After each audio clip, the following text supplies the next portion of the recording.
Salut, c'est Nathalie de chez Massothérapie 13 et Ostéopathie. J'espère que ça va bien. Dans cette petite vidéo aujourd'hui, je voulais vous parler du diaphragme et particulièrement vous montrer un exercice simple pour le relâcher et vous permettre d'être capable de prendre des meilleures respirations. Donc, avant de vous montrer l'exercice, je voulais juste un petit peu décortiquer le fameux muscle diaphragme. Dans le fond, où est-ce qu'il est situé, premièrement, puis de quoi il y a de l'air. Si je prends mon ami Carlos ici, je compare souvent le diaphragme à un parachute au niveau de sa forme. C'est comme un dôme, comme ça ici, qui se retrouve vraiment dans le bas de la cage thoracique, ici, comme ça, qui vient s'accoter sur toute la partie basse de nos côtes et il y a des piliers qui viennent ici renforcer le muscle qui vient s'attacher sur le haut de la colonne lombaire. Donc, ce muscle-là, qu'est-ce qui se passe quand il se contracte? C'est un muscle, dans le fond, qui fait, quand je prends une inspiration, donc si j'inspire, ce qui se passe, c'est que ma cage thoracique ici prend de l'expansion. Donc, pour ce faire, ce qui se passe, c'est que mon muscle il vient faire un abaissement comme ça ici. Donc, mon muscle, à chaque fois qu'il se contracte, fait un abaissement comme ça ici. Donc, il permet à la cage thoracique de s'ouvrir.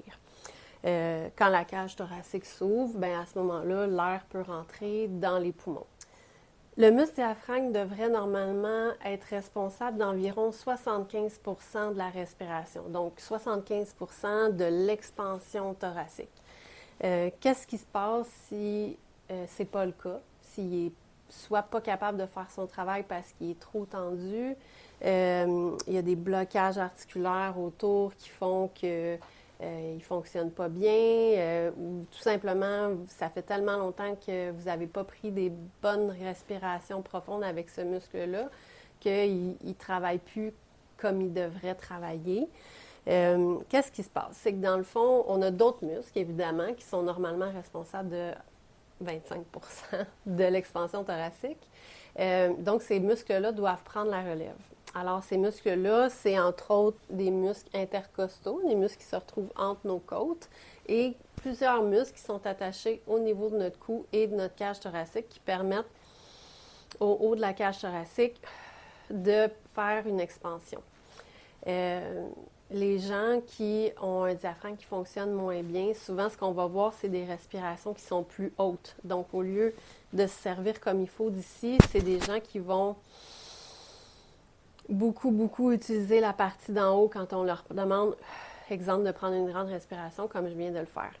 L'impact que ça a sur le quotidien, c'est que quand on utilise beaucoup plus ces muscles-là alors qu'ils ne devraient pas être utilisés pour la respiration, évidemment, ça leur fait une surcharge de travail. Donc, par exemple, les gens qui ont mal au cou peuvent avoir mal au cou, entre autres, parce que leur diaphragme ne fonctionne pas bien. Sinon, un diaphragme qui ne fonctionne pas bien peut avoir aussi un impact sur notre digestion, parce que le diaphragme, comme je vous ai montré tantôt, quand il s'abaisse, il faut penser qu'ici, il y a tout un réseau d'organes en lien avec notre système digestif, hein, comme le foie, comme l'estomac.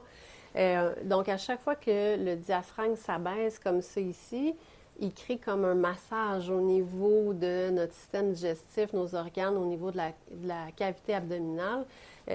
Donc, ça facilite le mouvement, ça facilite le travail de ces organes-là. Ça entraîne une meilleure circulation, hein, d'avoir la mobilité, le mouvement, toujours comme ça. Donc, ça améliore notre circulation de façon globale, en fait, mais si on va de façon plus locale, on peut parler de circulation au niveau de notre cavité abdominale. C'est un muscle, comme vous voyez aussi, qui est assez central, hein, dans notre tronc. Fait que c'est un muscle qui va avoir beaucoup un rôle à jouer, qui va être comme un adaptatif entre le haut et le bas. Puis, bien évidemment, la respiration est très en lien avec le stress. Plus on est capable de prendre des grandes respirations profondes, plus notre système nerveux va se calmer, plus on va avoir une meilleure gestion de notre stress. On va être capable de mieux s'adapter aux situations. Si on respire de façon plus courte et plus haute, de façon génétique, le corps lit ça comme, une situation plus de stress. Donc, tu sais, si moi je vois quelque chose de stressant ou je vis quelque chose de stressant, je vais avoir tendance à respirer plus par le haut pour avoir, tu sais, de l'oxygène un petit peu plus rapide. Euh, Mon corps va lire ça, comme je disais, comme une situation de stress. Les hormones de stress vont embarquer, etc. Donc, si de façon quotidienne, vous avez tendance à faire des respirations plus courtes et plus hautes, votre corps lit ça comme une situation de stress et les hormones de stress sont donc libérées en conséquence. Donc, c'est comme un cercle vicieux finalement. Plus on est stressé, plus on respire haut, puis plus on respire haut, plus on est stressé.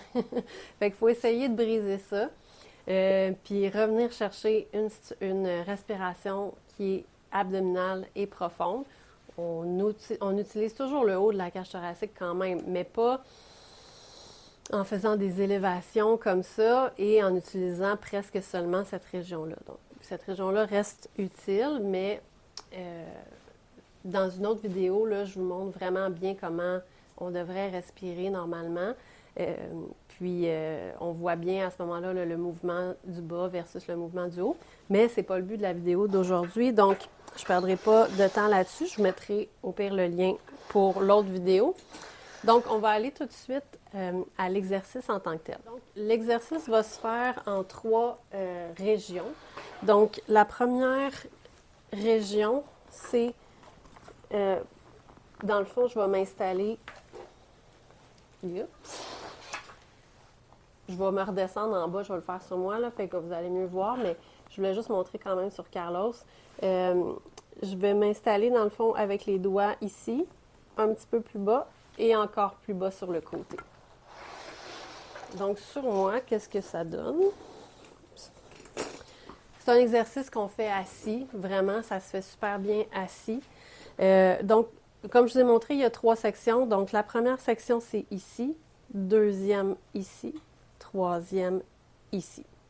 On va commencer en fait l'exercice par la deuxième section, qui est environ, dans le fond, entre le milieu de mon corps et le côté, c'est à peu près le milieu de ça. Donc, je place mes doigts. Ce que je veux faire, c'est que mes doigts glissent, viennent juste s'accoter sous mes côtes. Donc, je vais juste venir les accoter comme ça. Évidemment, si dès le début, comme ça, en mettant vos doigts, vous sentez déjà une douleur vraiment inconfortable ou même vive, à ce moment-là, faites pas l'exercice. Puis à la limite, comme je disais, si vous sentez une douleur vive, je vous conseille d'aller consulter pour voir qu'est-ce que ça pourrait être. Mais que normalement, ça devrait être tout simplement un peu inconfortable. On n'est pas habitué de mettre nos doigts à cet endroit-là. Donc, ce qu'on va faire ensuite, c'est tout simplement se laisser tomber sur nos doigts. Je vais me reculer un petit peu. Donc, dans le fond, ici, je veux vraiment que mes doigts soient rentrés en dessous de ma cage thoracique, comme ça. Puis, je fais juste me laisser tomber sur mes doigts. Donc, je ne pousse pas. Je ne fais pas un effort particulier, mais je contrôle, en fait, jusqu'où je me laisse tomber. T'sais. Ensuite, je vais prendre des grandes respirations. Et j'essaye, à l'expiration, de voir si je peux pas me laisser tomber un petit peu plus, rentrer un peu plus mes doigts profondément. Ça se peut que ce soit pas pareil d'un côté et de l'autre. En fait, il y a de fortes chances que ce soit pas pareil d'un côté et de l'autre. Et quand vous avez fait entre 3 et 5 respirations, vous allez vous relever tranquillement de cette position-là. Pour n'importe quel exercice qu'on fait où on s'en va dans une amplitude de plus en plus grande avec la respiration, c'est super important de sortir de cet étirement-là ou de cette position-là tranquillement pour revenir dans notre position neutre. Ça l'est d'autant plus pour cet exercice-là précis, vu qu'on travaille un muscle respiratoire important qui est un gros muscle. Vous risquez vraiment de faire un petit spasme, puis c'est assez désagréable. Donc, vous commencez, comme je disais, par cette section-là. Ensuite, on va faire la section qui est plus basse et plus latérale. Donc mes doigts vont être un petit peu plus sur le côté comme ça. Donc on vient comme ça de chaque côté et on fait la même chose. On se laisse tomber sur les doigts. On prend des respirations et on se relève tranquillement. Évidemment, vous avez compris qu'en ce moment, je vais très vite. Puis je suis pas du tout allée jusqu'à mon maximum. Je voulais juste vous montrer la position de départ. Mais bon, si je faisais toutes les respirations, ça ferait une vidéo pas mal longue. Et pour finir, si vous pouvez, venez vers la section plus centrale. C'est une section qui est généralement plus inconfortable. C'est plus dense dans cette région-là, donc c'est un peu plus difficile de mettre les doigts en dessous des côtes. Puis c'est ça, c'est plus inconfortable. Donc, au pire, vous y allez avec une petite inclinaison juste pour relâcher un petit peu cette région-là. Puis vous vous redressez après avoir fait évidemment quelques respirations. Donc, je pense que moi, cet exercice-là, je le trouve formidable, là. Je trouve vraiment que ça donne un énorme relâchement aux muscles. Puis après ça, on dirait qu'on est capable d'ouvrir la cage thoracique tellement grande. Ça fait vraiment du bien. Donc, j'espère que ça va vous faire la même chose pour vous. N'hésitez pas à faire cet exercice-là plus qu'une fois par jour. C'est un exercice, comme vous voyez, qui se fait assis. Donc, si vous faites un travail de bureau, vous pouvez prendre une pause, pas n'importe quand dans la journée, mais quand vous prenez une petite pause, vous pouvez faire facilement cet exercice-là. Ça va vous permettre de prendre des grandes respirations, de calmer votre système nerveux, puis de favoriser, là, comme je disais, vos grandes respirations qui vont vous permettre de passer probablement une journée plus agréable. Alors, si vous avez des questions, des commentaires, n'hésitez pas. Sinon, on se revoit bientôt. Bye!